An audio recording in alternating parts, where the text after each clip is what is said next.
오늘은 마가복음 9장의 말씀으로 우리가 말씀을 보겠습니다. 본문이 꽤 길죠. 50절로 되어 있는데 오늘은 5가지 사건이 나옵니다. 2가지는 어떤 사건이었고요. 3가지는 예수님께서 이제 변론하시거나 이제 논쟁하시거나 아니면 가르치시거나 이런 말씀해 주시는 부분이 이제 3가지 사건이 나옵니다.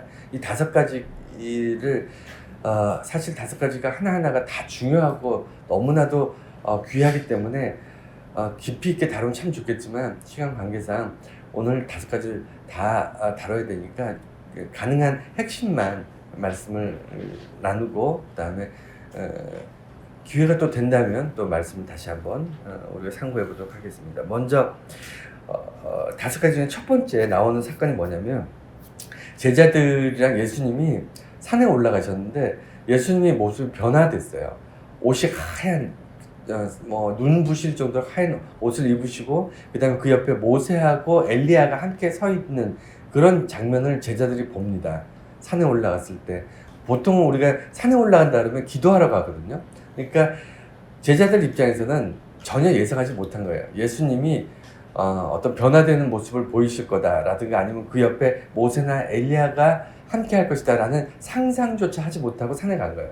그러니까 예수님 기도하시려나 보다, 예수님께서 혼자 있고 싶으신가 보다, 좀 사람들과 어울려서 이렇게 사역하시다 힘드시니까 피곤하시니까 조금 쉬시려고 하시나 보다 이렇게 생각했는데 막상 산에 같이 올라갔는데 예수님의 모습이 변화돼서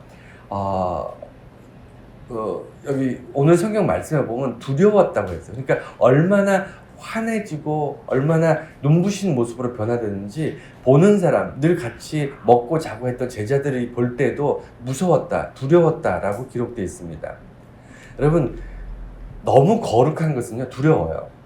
하나님이 두려운 이유는요, 하나님이 무서운 분이기 때문이 아니라 우리가 죄인이기 때문입니다. 그러니까 너무 거룩한 것은요, 우리가 그 거룩함 앞에 섰을 때 스스로 두렵고 떨림을 경험할 수밖에 없어요. 그래서 사실은 인간 대 인간 사이는 어떤 인간도 거룩하지 않기 때문에 완전하거나 하지 않기 때문에 우리가 두려움을 느끼지 않습니다. 그런데 거꾸로 됐죠. 하나님 앞에서는 우리가 되게 친근하게 느끼고 하나님을 두려워하지 않고 오히려 사람을 두려워하고 권력 있는 자 아니면 어떤 돈이 많은 자, 지식이 많은 자 이런 어떤 기득권 이런 사람들한테 두려워하고 거기에 줄을 대고 거기에 아부하고 우리 삶의 그런 모습 아닌가요? 돌아보면 그렇습니다. 그게 잘못된 거라는 거예요.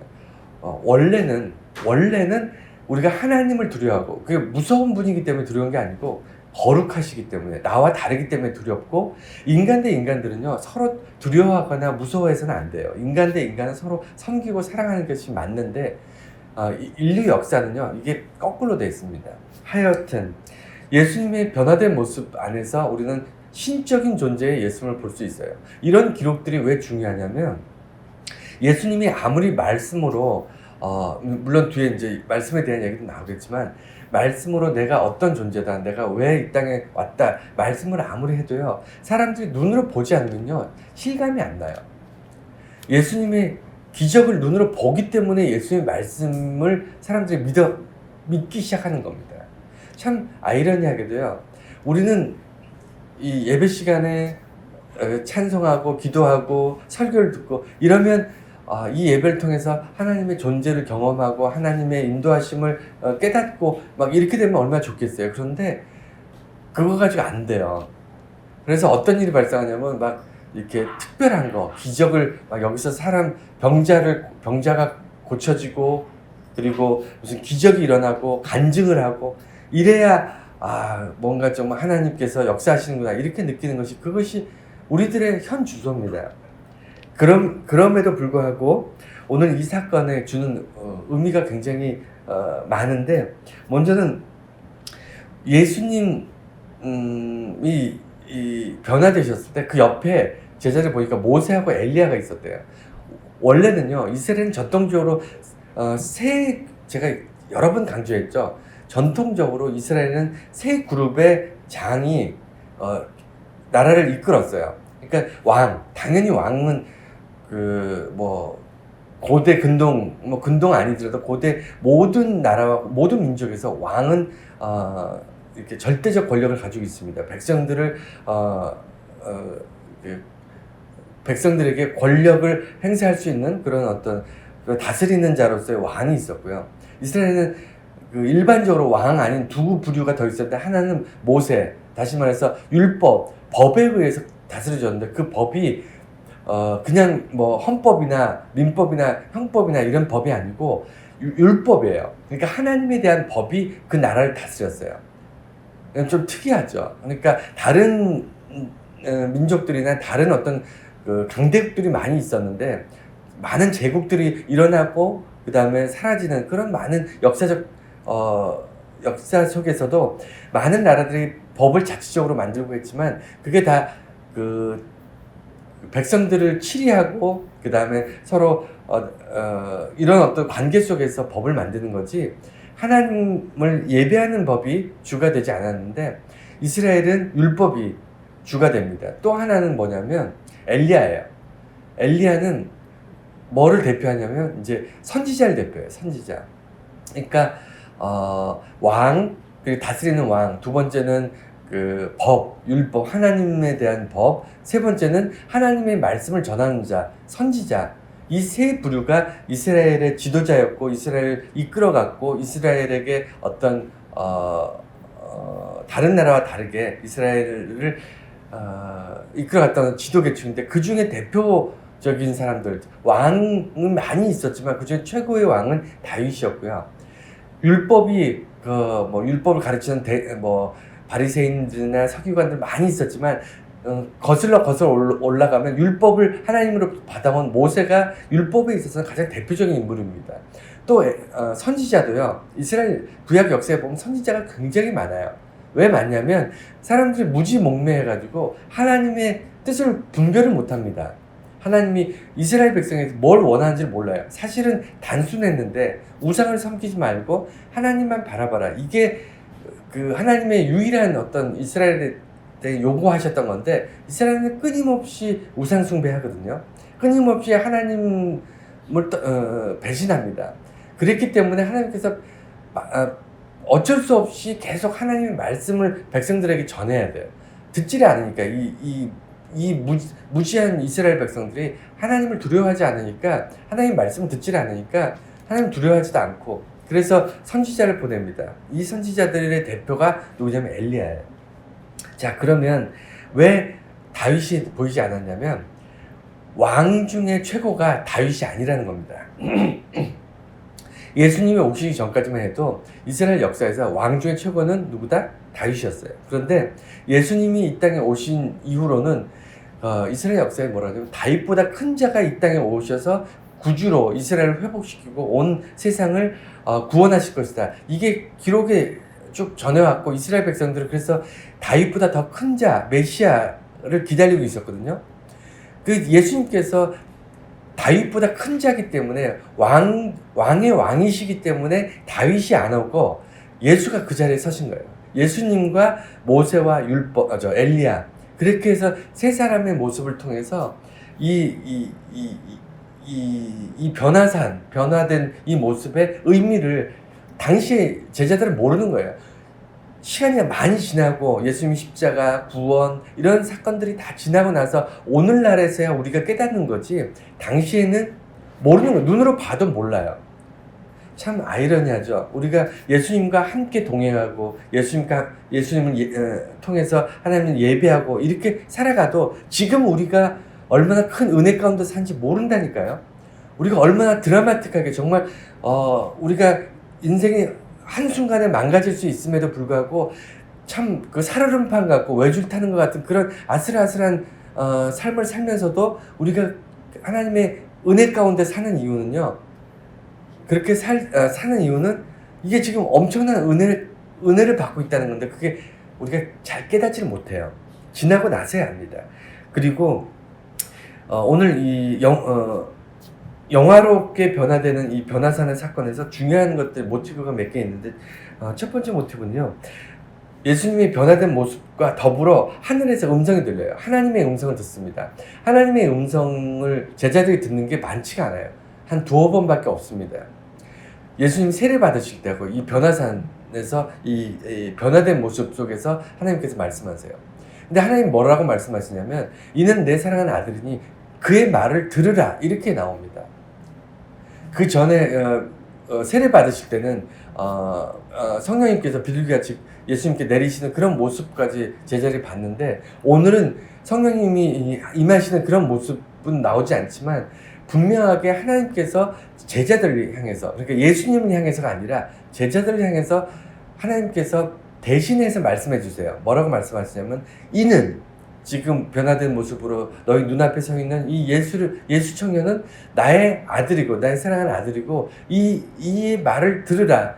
이 말은 무슨 얘기일까요?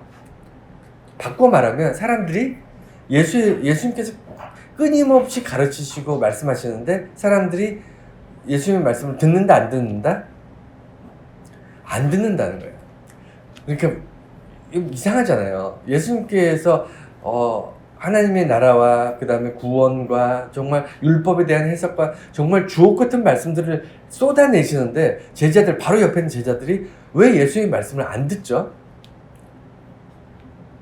오히려 제자들이 아니고 먼 곳에서 예수를 만나려고 온 예수의 말씀을 들으려고 온 사람들, 병 고치러 온 사람들, 이 사람들이 귀를 쫑긋 세우고 예수의 말씀을 경청하고 있습니다. 거꾸로 된 거 아닌가요? 제자들이 열심히 들어야 되는데 오히려 예수를 처음 보는 사람들이 귀를 쫑긋하고 있습니다. 왜 그럴까요? 왜 그러냐면 제자들은 보고 싶은 것만 보는 거예요. 자기들이 듣고 싶은 말이 있습니다. 그 말이 뭐냐면 예수님께서 이 땅을 회복하고 이 땅에 왕으로 다시 오셔가지고 로마를 몰아내고 그다음에 그 악한 이스라엘의 그 본분왕들 뭐 헤로드 왕 이런 애들 다 내쫓고 종교 지도자 썩은 종교 지도자들 다 물리치고 새로운 왕국 새로운 정말 하나님 보시기에 거룩한 왕국을 세우시고 거기에 왕이 되시고 우리들은 예수님의 제자들로서 높은 고위 관직을 얻게 될 것이다. 이 말을 듣고 싶은 거예요. 또 그러기를 희망하고 그것 때문에 예수님 쫓아다니고 그러니까 원하는 게 있고 거기에 이렇게 올인하면요 객관적으로 말씀이 안 들려요. 그래서 교회에서 아니면 어떤 종교 집단이 종교 어떤 단체가 사람들을 이렇게 선동하고 이렇게 끌고 다니는 방법이 쉽습니다. 뭐냐면 사람들의 불만, 정치적 불만이든 아니면 경제적인 불만이든 아니면 어떤 교육이라든가 아니면 사회 형편상의 불만이 있는 무리들을 다 모아요. 그들은 머릿속에 그들의 생각에는 뭐만 있냐면 그 불공정한 불평등한 것에만 온통 관심이 있잖아요. 이 사람들에게 근거 없는 이야기를 제시하는 거예요. 아무 근거 없이 하나님 잘 믿으면 정치가 바뀔 것이다. 하나님 잘 믿으면 너희가 부자가 될 것이다. 하나님 잘 믿으면 너희가 사회적으로 정말 천대받지 않고 고귀한 사람이 될 것이다. 이런 식으로 얘기를 하면요. 사람들이 다 넘어갑니다. 다 넘어가요. 왜 넘어가냐면 그 말을 듣고 싶었거든. 내 형편에 지금 뭐 구원받고 이런 게 중요하지 않아. 지금 나는 예를 들어 나는 돈이 많아요. 그런데 건강이 나빠. 그러면 뭐 돈 버는 얘기 이런 거 관심 갈까요? 안 간다니까요. 어떻게 하면 건강해질까? 자기가 처해 있는 일 중에 자기가 지금 불만이 있고 문제가 있고 어려움이 있으면 거기에 관심을 갖게 되는데 제자들이 지금 딱 그거예요. 예수님과 동행하고 있지만 여전히 출세하고 권력을 잡고 그 다음에 세상이 뒤집어지는 것을 바라고 있기 때문에 예수님이 뭐라고 말씀하시냐면 내가 죽어야 되겠다. 3일 만에 다시 부활하겠다. 도대체가 말이 무슨 말인지 이해도 안 되고 관심이 없는 거죠. 그리고 오히려 예수를 처음 보는 멀리서 예수님 말씀 들으러 오는 이런 사람들이 저게 무슨 말씀일까? 아니면 예수님께서 죽고자 한 자는 살 것이요 살고자 한 자는 죽을 것이다. 이런 말씀을 할 때 저게 무슨 말씀일까? 이렇게 관심을 갖게 되는 겁니다. 그래서 하나님께서 제자들에게 뭐라고 말씀하시냐면 이는 내 사랑하는 아들이니 너희가 그의 말을 들으라. 좀 들어라. 이렇게 좀 표현을 하자면 제발 좀 들어라. 이렇게 말씀하세요. 그리고 예수님께서는 그 말씀 이후에 제자들에게 부활을 고지합니다. 내가 죽어야 되겠고 다시 살 거다. 역시 이 말은 제자들에게 이제 남질 않죠. 그리고 나서 이 사건에서 예언, 그는 예수님께서 어떤 말씀을 제자들하고 나누냐면, 제자들이 갑자기 뜬금없이 온다는 엘리야는 언제 옵니까? 이렇게 질문하는 거예요. 그러니까 예수님께서 거기에 대해서 세례 요한이 사실은 예수님 앞에, 예수님이 그 광야에서 외치는 소리로 예수님 그 메시아의 길을 평탄케 하기 위해서 하나님께서 보내신 선지자, 그러니까 예수님은 왕 중에 왕이니까 달 위에 계시죠. 그 다음에 엘리야는 선지자 중에 선지자지만, 엘리야는 예수님의 그 길을 평탄케 하기 위해서 온 선지자 중에 최고이지만 예수님 밑에 있죠. 그리고 모세나 이런 사람들도 율법을 가지고 이스라엘 백성들을 하나님의 말씀 전하고 다스리려고 했지만, 예수님 뭐라고 말씀하셨냐면, 내가 율법을 폐하려고 온 것이 아니고 율법을 완성하라고 왔다. 다시 말해서 예수님이 계셔야만 율법이 완성이 돼요. 그러면 왕과 제사장과 율법이 다 그 전에, 예수님 오시기 전에는 이스라엘을 통치하고 이끄는 어떤 핵심이었지만, 예수님이 오시는 그 순간 이 모든 것이 예수님께로 다 집결돼요. 예수님을 떠받치는 어떤 도구가 되는 겁니다. 그래서 엘리야의 이야기도 마찬가지. 세례 요한으로 왔는데 너희들이 그를 함부로 대하고 목을 잘라 죽였다. 지금 그 말씀을 하시는 거예요. 이 모든 사건을 보면요, 이 기록을 이제 와서 2000년이 지난 지금 와서야 이래서 예수님이 이렇게 말씀하셨구나 깨달을 수 있는 거지, 그 당시에는 저라도 무슨 말인지 도무지 이해가 안 됐을 거예요.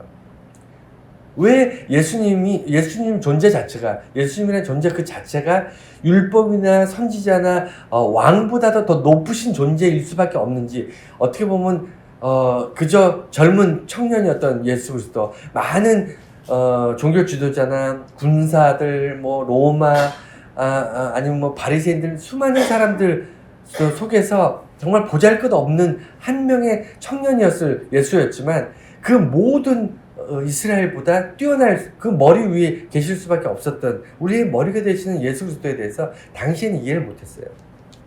그래서 참 재밌는 건, 예수님께서 기록된 말씀을 통해서 이 산에서 제자들에게 가르치시는데, 이게 참 아이러니합니다. 첫 번째는 예수님은 왕으로 오셨지만, 심판자로 다시 구원자로 이 땅에 오셨지만, 또한 더불어 고난받는 양으로, 어린 양으로 또 오셨다. 대속물로 오셨다. 그러니까 왕은요, 심판할 수 있어요. 왕은 그 왕의 명령으로 사람들 살리고 죽일 수 있습니다. 심판할 수 있어요. 죄가 있는지 없는지 따지고 묻지도 않고 그냥 심판할 수 있어요. 처단할 수 있죠. 재판할 필요가 없습니다. 왕은 명령으로 사람 죽이고 살릴 수 있어요. 그런데 왕은 심판할 수 있지만, 심판할 수 있는 사람이 다 왕은 아니죠. 무슨 얘기냐면, 왕과 심판자는요 달라요. 구원자, 그러니까 예수님은 이 땅에 오셨을 때 왕으로 오셨어요. 우리가 경배해야 될 대상입니다. 우리가 어쩌면 두려워할 수 있는 존재예요. 왜냐하면 우리를 심판할 수 있으니까. 우리 죄 가운데 너희 죄를 한번 내가 달아보자, 너희가 그 죄에 대해서 내가 반드시 벌하리라 이러면요, 우리는 벌법을 떨 수밖에 없잖아요. 우리를 심판하는 존재가 앞에 있다는 것은 두려운 존재입니다. 우리가 경배해야 될 절대적 왕으로서, 우리가 경배해야 될 왕으로서 예수님이 계시다면 두려울 수밖에 없어요. 그런데 그와 동시에 내가 죽어야 되겠고 3일 만에 부활하겠다, 내가 사람들에게 끌려가서 고통받을 것이다, 이런 이야기들, 희생양, 구원의 어떤 대속물로, 어린 양으로 오셨다. 제사를 지냈는데 나의 죄를 위해서 내가 죽을 수 없기 때문에 대신 어린 양이나 숫소나 뭐 이런 제물을 하나님께 태워드림으로 내가 죽어야 되지만 제물을 짐승이 나 대신 죽어서 하나님께 드려집니다. 이 짐승의 죽음과 이 피를 보시고 나의 죄를 내가 죽었다 생각하시고 나를 용서해 주세요. 이게 이스라엘의 제사거든요. 이것이 예수 그리스도가 우리 죄인들, 인류를 위해서 자신이 스스로 어린 양이 되시는 거예요. 재물이 되는 거예요. 이게 상상할 수 없는 일이잖아요. 그런데 이것을 고지하시는 거예요. 그래서 세상의 모든 종교가요, 왕은 있어요. 교주, 그러니까 세상의 모든 종교의 교주가 왕 같은 존재나 심판자로서는 있어요. 불교도 있고요. 그 다음에 세상의 모든 샤머니즘이든 세상의 모든 종교는요, 그들이 그 교주가 왕같이 막 왕관 쓰고, 여러분 저 이단들 보세요. 그 이단 교주들 보면 막 왕관 쓰고 하얀 이런 옷 입고 막 사람들 앞에서 이렇게 다니고 그러잖아요. 그러니까 왕 같은 존재로서 교주가 있고요. 그 다음에 심판자, 사람들을 심판하고 하는 그런 교주는 있지만, 자기 백성들을 위해서 자기가 대속물로 대신 죽고 피를 흘리는 그런 교주는 없습니다. 그런 교주 보셨나요? 근데 예수님은 그 일을 하시는 거예요. 그래서 기독교가 진짜인 거예요. 진리인 겁니다. 세상에 그 어떤 것도 기독교, 예수님과 비슷한 것도 없어요. 정반대예요. 두 번째 사건을 볼 건데, 그러고 나서 귀신 들린 아이를 고치시는 장면이 나와요. 이것도 굉장히 중요한 사건인데, 그러니까 사건 두 가지 다 중요해요. 변화산도 신학적으로도 중요하고, 그 다음에 오늘날에 우리가 고민해야 되는 많은 문제들이 여기 담겨 있다면, 귀신 들린 이 아이를 고치시는 이 장면도 오늘날 우리를 돌아보게 하는 굉장히 중요한 말씀입니다. 뭐냐면, 어떤 아버지가 그 아들을 데리고 왔는데, 그 아들이 안못 보고 듣지 못하는 귀신이 들렸어요. 그러니까 멀쩡한 아이가 형편이 없는 거죠. 여러분 보세요. 들리지도 않고 보지도 못하는 아이가 난동을 부리고 있습니다. 그러면 누가 그 아이를 제지할 수 있겠어요? 듣지도 못하고 보지도 못하는. 그러니까 형편없는, 정말 삶이 형편없이 망가진 아이예요. 그러니까 주변 사람들이야 그냥 안 보면 그만이지만, 그 아이의 부모 입장에서는 어떻겠습니까? 얼마나 고통스럽겠어요. 귀신도 좀 얌전한 귀신이 들린 게 아니라 정말 지독한 귀신이 걸린 거예요. 그러니까 안 못 보고 듣지 못하고 막 그러면, 사람도 안 못 보고 듣지 못하면요, 이게 통제가 안 됩니다. 정상적인 사람도 안 못 보고 듣지 못하면 힘든데, 이 귀신 안 못 보고 듣지 못하는 귀신이 들린 사람이에요. 그러니까 얼마나 힘들겠어요. 그 아버지는 평생 얼마나 고통받으며 살고 있겠습니까? 그런데 예수의 이야기를 듣고 예수의 제자에게 고쳐달라고 했는데 못 고쳤어요. 사실 이 당시에 예수님의 제자들이 귀신을 내쫓았거든요. 병을 고쳤어요. 그리고 많은 기적들을 베풀고 있었습니다. 전도 나갔을 때 그곳에서 병자들을 고치는 일들이 비일비재하게 있었어요. 그런데 이상하게 오늘 이 아이를 못 고쳐요. 그래서 예수님께 나와서 이 아버지가, 당신의 제자들은 못 고쳤는데 당신은 할 수만 있다면 좀 고쳐주셨으면 좋겠습니다. 그러니까 예수님께서 할 수 있다면이 뭐냐, 믿는 자에게 능치 못한 일이 없다. 그러면서 예수님 직접 고쳐주고 막 분노하시거든요. 화를 내세요. 이 세대가 언제까지 이렇게 할 것이냐, 내가 너희와 언제까지 함께 있어야 되냐, 이런 얘기를 하시면서, 또 제자들은 나중에 예수님, 우리는 왜 못 고쳤습니까? 우리는 왜 이 귀신을 내쫓지 못했습니까? 이런 걸 또 묻고, 이런 사건이에요. 이게 왜 중요하냐면, 오늘날 우리가 세상 속에서 나가서 그리스도로 살아가는데 왜 기적이 안 일어나냐는 거예요. 왜 놀라운 일들이 안 일어나는 거죠? 옛날에는 이렇게 흔하게 일어났는데, 병자들이 고치고, 태어날 때부터 병들었던 사람들을 고치고, 귀신 들린 사람 고치고, 이런 기적들이 비일비재하게 일어나는데 왜 현대에는 안 일어날까요? 그게 오늘 단초에 나오는 거예요. 우리는 사실은 삶 자체가요, 삶 자체가 기적입니다. 그런데 그 기적이라는 것의 개념이 좀 달라졌어요. 뭐냐면, 여러분들 기적하면요, 사람들이 어떻게 생각하냐면, 내게 행운이라고 생각해요. 행운이 일어났을 때 기적이라고 생각해요. 내가 로또를 샀는데 1등이 됐다. 이걸 기적이라고 생각해요. 나한테 좋은 일이 생긴 거예요. 내가 사업이 망했는데 갑자기 하나님의 은혜로 불일듯이 확 일어났다. 좋은 일, 행운, 좋은 일이 일어난 것만 기적이라고 얘기해요. 여러분 그렇지 않습니까? 기적의 정확한 뜻이 뭐죠? 일어날 수 없는 일이 일어난 게 기적이에요. 불가능한 일이 일어난 게 기적인데, 예나 지금이나 사람들은 우리들이 지금 기적을 얘기할 때 무슨 얘기하냐면 좋은 일이, 행운이 일어난 거, 그냥 정말 바라던 그런 일들이 일어난 걸 기적이라고 생각해요. 그렇지 않습니다. 나한테 아무 상관이 없더라도 일어날 수 없는 일이 일어난 걸 기적이라고 봐야 돼요. 대표적인 게 뭐죠? 저는 정말 수없이 기적을 많이 봤는데 대표적인 게 뭐냐면 사람이 바뀌는 거예요. 저는요, 사람은 절대 안 변한다는 생각을 가지고 사는 사람이에요. 어쨌든 그 본성이나 본질이나 어떤 기질 같은 건 거의 안 변하더라. 거의 안 변한다고 생각하고 사는 사람인데 가끔 사람이 180도 변하는 걸 봅니다. 그게 언제 가능하냐면요. 예수 믿기 전과 예수 믿고 나서. 요때 정말 하나님을 알지 못했던 사람이 하나님을 알고 나서 사람이 확 바뀌는 걸 보거든요. 정말 완전히 바뀌는 걸 보는데 이런 게 기적이에요. 이 사람이 바뀐다고 해서 내가 떡이 생기거나 돈이 생기는 게 아닙니다. 그렇지 않습니까? 나한테 뭔가 돈이 생기고 떡이 생기는 것만 기적이라고 생각하지 마세요.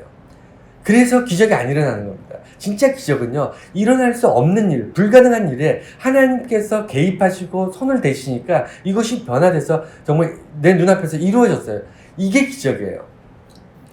귀신 들린 이 아이의 사건이 이런 겁니다. 기적이 일어나는데 제자들이 못 고쳐요. 왜 못 고치냐면 우리가 하나님으로부터 능력을 받아서 어떤 기적을 행할 능력이 있습니다. 그런데 기적은요, 오늘 이 사건을 보면 기적을 받을, 그러니까 기적의 수혜자인 이 귀신 들린 아이의 아버지가 믿지 않아요.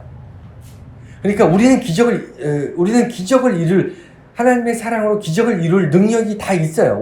저도 있고 여러분한테 있어요. 기적을 이룰 수 있어요. 기도함으로 세상을 변화시킬 기적을 일으킬 능력이 있어요. 우리 모두가 가지고 있는데 왜 그것이 이루어지지 않냐면 그것을 받아들일 세상이 믿질 않아요.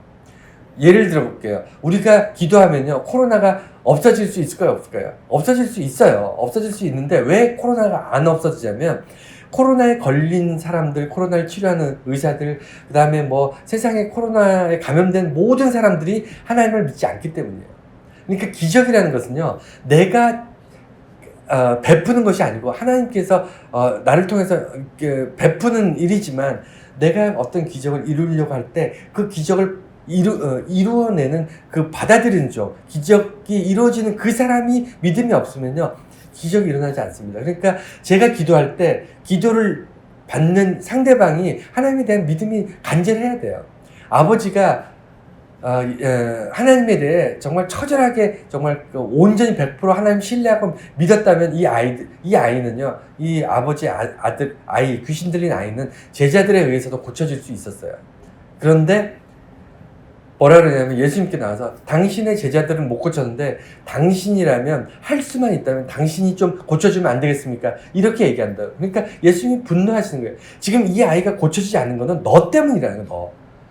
그러니까 제자들이 무능해서도 아니고 우리들이 능력이 없어서 우리들이 기도를 안 해서 우리가 사랑이 부족해서 기적이 일어나는 것이 아닌 게 아니라 기적, 다시 말해서 이루어질 수 없는 일을 우리는 믿고 있어요. 이루어질 수 없는 일을 하나님께서 이것을 하나님께서 개입하시면 이것이 이루어질 수 없는 게 이루어진다는 것을 우리는 알고 있고 우리는 믿고 있어요. 그래서 우리는 그것을 이루어지기를 기도합니다. 그런데 그것이 이루어져야 될 그 대상인 세상이 믿질 않아요. 세상이 하나님을 믿지 않습니다.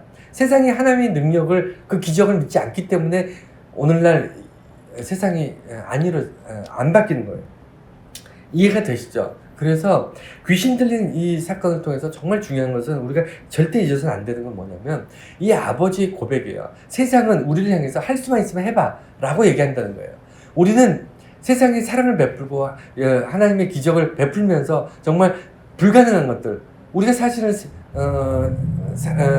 죄인을 섬기고 예수님처럼 세상을 섬기고 이렇게 하는 게 사실 쉽습니까? 어렵잖아요. 어렵지만 이런 삶을 살기로 작정한 것은요, 하나님이 우리로 하여금 세상에 기적을 베풀기 원하시는 건데 우리가 세상을 섬겨도 세상이 변하지 않는 이유는요, 세상이 하나님을 믿지 않기 때문이에요. 그래서 전도가 중요한 겁니다. 세상이 하나님을 알고 하나님을 신뢰하고 하나님의 기적을, 하나님의 은혜와 역사를 받아들일 준비가 되어 있어야 기적이 일어나는 거예요. 우리가 열심히 한다고 되는 게 아닙니다. 제자들이 열심히 한다고 기적이 일어나는 게 아니에요. 그래서 이런 일이 있고 나서 제자들이 나중에 가서 예수님께 물어요. 우리는 왜 안 됐습니까? 우리는 왜 귀신을 쫓아내지 못했죠? 라고 얘기하니까 예수님이 뭐라 그러냐면 기도 외에는 이런 이유가 이루어질 수 없다. 이렇게 얘기하십니다. 여기서 굉장히 중요한 사건인데 우리 기도 안 합니까? 우리 다 기도합니다. 뭐 어떻게 해서는 기도를 하는데 지금 기도 외에는 그러니까 무슨 얘기냐면 제자들이 귀신을 내쫓는 거는 일하는 거예요. 일. 그러니까 그 일하는 일이 너무 많아요. 귀신 쫓아야 될 귀신이 너무 많고요. 고쳐야 될 환자가 너무 많고요. 일이 너무 많아요. 교회가 일이 너무 많아요. 할 일이 너무 많아요. 사실 예수님께서 지금 기도 외에는 이런 이유가 나갈 수 없다는 건 뭐냐면 기도라는 것은요. 이거 일하는 게 아니잖아요. 기도는요. 예를 들어 그런 거라고 생각해요. 도끼 나무를 베는 그 나무꾼이 나무를 베다가 잠깐 쉬면서 도끼 날을 이렇게 갈잖아요. 도끼 날을 갈아야 그 다음에 또 이 나무를 하잖아요. 그렇지 않습니까? 도끼로 이렇게 나무를 이렇게 하는데 계속 날을 안 갈고 계속 나무를 깎으면요 언젠간 무뎌져서 안 깎임 이 나무를 깎지 못합니다. 그렇지 않습니까? 그래서 일을 하고 또 날을 갈고 또 일을 하고 날을 갈고 이것이 계속 병행해야만 나무꾼이 꾸준히 자기 일을 해나갈 수 있어요. 그렇지 않습니까? 날만 갈아도 안 되고요. 도끼질만 해도 안 돼요. 둘 다 번갈아서 계속 해야 됩니다. 그래야만 두 가지 다 유지할 수 있어요. 그런데 예수의 제자들이 뭘 안 했냐면 날을 안 갈았어요. 기도하지 않았어요. 그러니까 혼자 있지를 못했어요. 혼자 하나님 앞에 그러니까 일은 열심히 했는데 일하느라 바빠가지고 하나님 앞에 혼자 독대하지 못한 거예요. 하나님과 대화하지 못했어요. 하나님과 의논하지 않았어요. 하나님과 의논하지 않으면요 계속 예를 들어 우리 아이들이 있는데 가끔 이렇게 저랑 이제 뜬금없이 이제 대화를 많이 합니다. 이런 이야기도 하고 저런 이야기.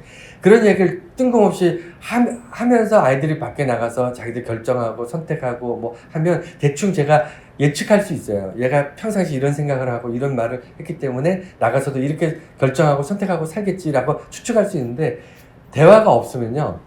그러니까 기도가 없으면 내가 하나님과 기도가 없으면요. 우리는 하나님과 별개로 내가 원하는 대로 내가 나의 어리석음에 의해서 결정하고 선택할 확률이 점점 높아집니다. 점점 높아져요. 그래서 능력은요. 기도에서 나오는 건데 기도가 능력이 아니고요. 기도하기 때문에 능력이 나오는 거예요. 이해가 되시죠? 기도가 막 기도해야만 능력이 일어나는 것이 아니고요. 일은 일대로 하되 일만 하는 것이 아니고 기도도 해야 돼요. 근데 그 기도와 일이 항상 번갈아서 해야 됩니다. 안 그러면 귀신을 아무리 내쫓으려고 해도 도망가지 않고요. 그 다음에 기적은 절대 우리 삶에 일어나지 않습니다.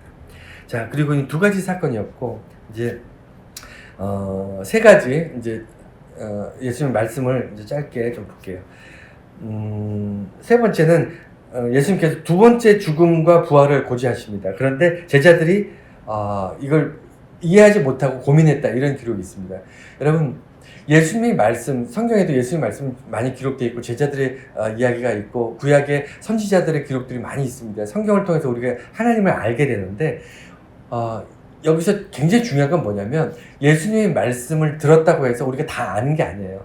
우리가 그것을 해석하게 은연중에 해석하는데 해석에 반드시 오류가 있습니다. 저도 오류가 있어요. 사람들은요 하나님 말씀을 고지고대로 들을 수도 없지만 그것을 해석하는 과정에서도 문제가 발생합니다. 그래서 하나님의 말씀을 가지고 수많은 이단들이 나왔어요. 이 사람들이 어디서 뜬금없이 어디서 뭐 말도 안 되는 교리를 막 자기들이 써가지고 종교를 창시한 게 아니고요. 기존에 정말 놀라운 하나님의 말씀을 받았잖아요. 이 하나님의 말씀을 해석하는 데 있어서 자기들이 정말 사악하게 해서 그걸로 종교를 만드는 겁니다.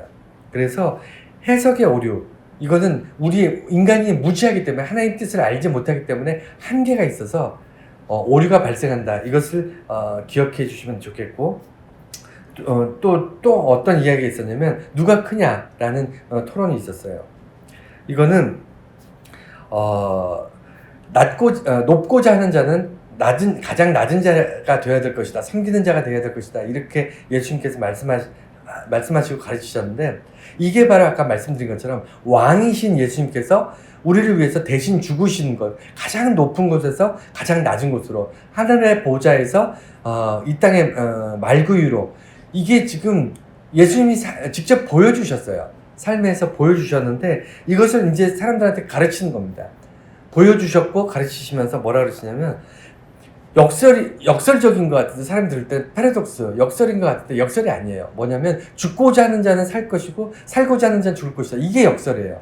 죽고자 하는 자는 죽을 것이고 살고자 하는 것은 살고자 하는 자는 살 것이다. 이래야 맞잖아요. 그런데 역설은요, 저번에 말씀드렸지, 굉장히 어렵습니다.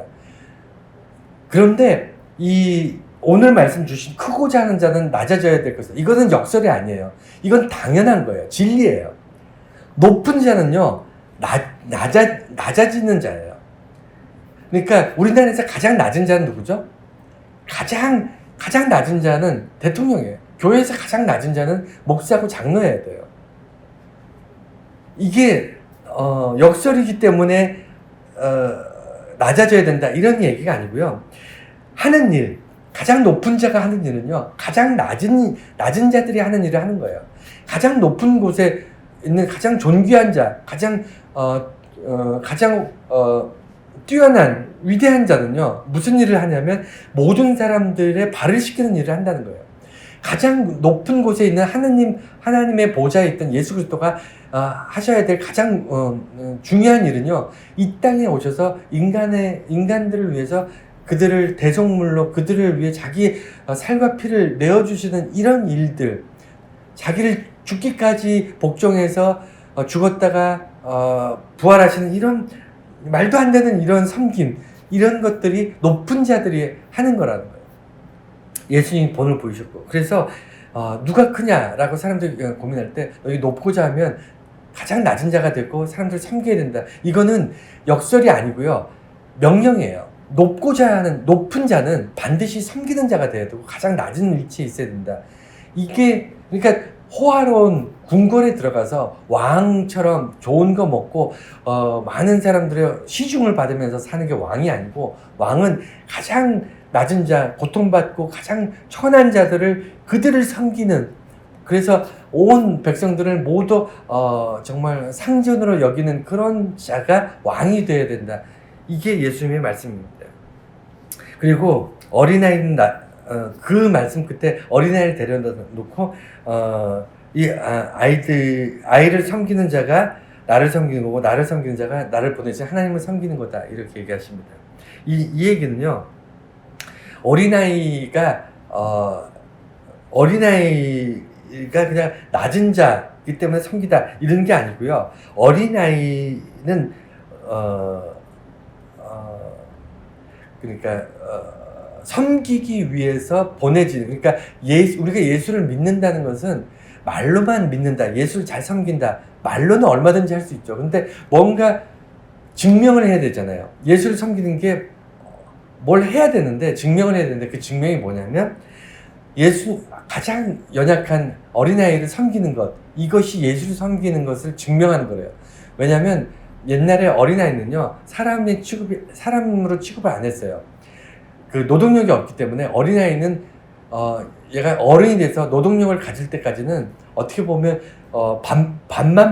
밥만 축내는 그런, 그리고 허구한 날 어린아이들 많이 죽잖아요. 그러니까 애를 많이 낳아서 얘들이 어른이 돼서 일을 해서 노동력을 생산할 때까지 어떻게든 키워보자, 마치 대량 생산해서 그 중에 쓸만한 거 골라내듯이 마치 인간들을 그렇게 생각했습니다. 그래서 어린아이, 여자, 그리고 노인들, 이런 사람은 사람 취급을 안 했어요. 그래서 어린아이를 데려다 놓고 이를 섬기라, 이게 말이 안 돼요. 말이 안 돼요. 이건 어린아이들은 사람이 아니었다니까요. 그런데 이 어린아이를 섬기는 것이 예수를 섬기는 거라는 거예요. 그리고 예수를 섬기는 것이 나를 보내신 하나님을 섬기는 거다. 이것이 예수님께서 이야기하는 누가 크냐 이거. 그러니까 어린아이를 섬기는 자가 예수를 섬기는 것이기 때문에 예수의 제자 중에 가장 큰 자가 되고요. 예수를 섬기는 자는 예수를 보내신 하나님을 섬기는 자이기 때문에 이 세상에서 가장 존경받는 존귀한 존재가 되는 겁니다. 그래서 하나님의 제자가 되고 하나님의 백성이 되고 하나님의 자녀가 되는 것입니다. 자, 마지막으로 시간이 많이 갔으니까 마지막으로 우리를 위하는 사람, 이 5번째 이 이야기를 하고 오늘 말씀 마치려고 하는데, 예수를 믿는 사람들이 예수를 믿는 것으로 끝나는 게 아니고요. 예수님께서 뭘 약속하시냐면 예수를 믿는 자들에게도 상과 벌이 있다 이렇게 얘기하십니다. 예수를 믿으면서 상을 받기를 원하세요? 벌을 받기를 원하세요? 여러분 어떻습니까? 예수 믿고 상 받기를 원하세요? 벌을 받기를 원하세요? 그렇게 물어보는 목사님의 정신 상태가 의심스럽다고 얘기하실지 모르겠지만 이게 굉장히 중요한 겁니다. 왜냐하면 우리는 잘못 알고 있어요. 예수를 잘 믿고 그다음에 충성하고 예수님께서 하라고 하는 일을 잘하면 내게 상으로 명예도 주시고 지식도 주시고 지혜도 주시고 뭐 이렇게 상으로 막 주시고, 만약에 예수 잘못 믿으면 벌로 내게 주어진 것들을 막 건강도 뺏어가고 뭐 재물도 뺏어가고 이런 식으로 정말 단순 무식하게 생각하고 있기 때문에 제가 정말 안타까운 마음으로 말씀드리는 거예요. 오늘 성경에 보면요, 분명히 예수님께서 상과 벌을 얘기하십니다. 너에게 상을 뺏기지 않을 것이다 라는 것과 너희가 이 상과 벌을 자세히 보면요, 상은 언제 주냐면 예수를 믿는 사람, 그러니까 예수를 알지 못하는 사람들에게 베푸는 거, 그건 상 받을 일이 아니에요. 오늘 여기 보면요, 성경의 말씀에 예수님께서 예수를 믿는 자들에게 물 한 그릇이라도 베푸는 자는 결코 상을 뺏기지 않을 것이다 이렇게 얘기하세요. 여러분, 우리가 받은 상 중에 제일 큰 상이 뭐죠? 예수님께 받은 상에 어떤 게 있었죠? 예, 구원의 상. 그러니까 우리는 이미 상을 받은 사람이에요. 그러니까 서로 예수 믿는 사람들 사이에 서로 섬기고 서로 사랑하면 너희가 상을 뺏기지 않을 것이다. 이 얘기는요, 엄밀히 말하면 결론적으로 말씀드리면 너희가 구원에서 떠나가지 않을, 그러니까 너희가 서로 섬기는 예수 믿는 사람 서로가 예수 믿는 형제 자매들끼리 서로 섬기고 사랑하고 서로 베풀고 나눌 때 절대로 하나님의 백성에서 끊어지지 않을 것이다. 하나님이 너를 포기하지 않을 것이다. 끝까지 너와 함께 하실 것이다. 너에게 베푼 상, 구원의 상을 뺏기지 않을 것이다. 이게 상이에요. 그러니까 내가 잘 먹고 잘 살 것이다. 내가 예수 잘 믿으면 부자가 될 것이다. 뭐 권력을 얻을 것이다. 지혜를 얻을 것이다. 이게 상이 아니고요, 내게 이미 주어진 상을 뺏기지 않는다는 거예요. 그리고 벌이 뭐냐면 너희가 예수 믿는 그러니까 예수 안 믿는 사람들 얘기 아니에요. 이 두 가지 상과 벌은 둘 다 예수 믿는 사람들끼리 그 안에서 너희가 상대방 예수 믿는 다른 사람을 실족해 하면 목에 연자맷돌을 메고 바다에 들어가는 게 낫다. 그런 이 얘기는 뭐냐면 바다라고 하면 이스라엘 민족들에게는 저주예요. 지옥을 의미하고요. 그 다음에 연자맷돌에 목에 메고 바다에 빠지면요, 살아나올 수 있어요, 없어요? 절대로 못 살아나오잖아요. 이 얘기는 뭐냐면요, 내 형제들을 실족해 하는 사람은요, 하나님께서 끊어버리신다는 거예요. 여러분, 이거 굉장히 중요합니다. 그러니까 상과 벌은요, 단순히 뭘 얻고 잃고가 아니고요, 내가 구원에 붙어 있느냐 구원에서 떨어지느냐의 문제예요. 이게 굉장히 중요해요. 예수님께서 내가 천국 문 앞에 갔더니 너가 누구냐? 내가 너를 도무지 알 수가 없다. 이렇게 말씀하신다는 겁니다. 어떻게 할 때? 내 형제들, 예수를 믿는 다른 형제들을 실족해 할 때. 그런데 안타까운 것은요, 이 실족해 하는 게 제일 실족해 하기 쉬운 사람이 누구냐면 목사들이 그래요. 그래서 이 주변에 목사들 중에 지옥 갈 사람 너무너무 많습니다. 너무너무 많아요. 그래서 이 상과 벌에 대해서 우리가 인식을 정확히 할 필요가 있고요. 그 다음에 천국이 좋은 이유는요, 우리가 영원히 살 수 있는 영생이기 때문에 천국이 좋은 거거든요. 우린 지금 왜 불행하죠? 왜 삶이 고단하고 왜 그렇죠? 몸이 늙어가니까. 몸이 이제 기운이 없어지고 서서히 무너져 가니까 안타깝고 쓸쓸하고 그다음에 공허하고 그다음에 생명이 100년을 못 사는 인생이니까 그래서 우리가 우울하고 정말 비관적이고 다 그렇지 않습니까? 영원히 산다 그러면 뭐가 힘들겠어요? 다시 시작하면 되잖아요. 언제든지 영원히 살면 뭐가 잘 안 되면 다시 시작하면 돼요. 안 하던 것도 그냥 하면 돼요. 근데 그래서 천국이 좋은 거는요, 영생이 있기 때문이에요. 하나님과 함께 영원히 살기 때문에 천국이 우리한테 좋은 건데, 지옥이 우리한테 그 끔찍한 이유도요, 영원히 그 불이 꺼지지 않기 때문이래요.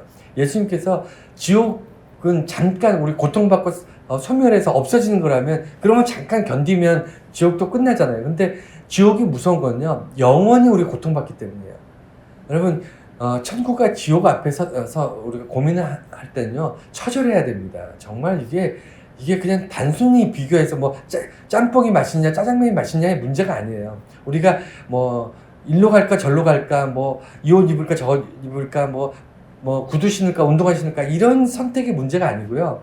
천국과 지옥은요, 너무너무 극과 극이기 때문에, 그리고 한 번 선택된 것이 천국에서의 행복한 영원한 영생과 정말 지옥불의 그 영원한 그 고통, 이것을 비교하면 우리는 절대로 지금 만만하게 생각해서는 안 됩니다.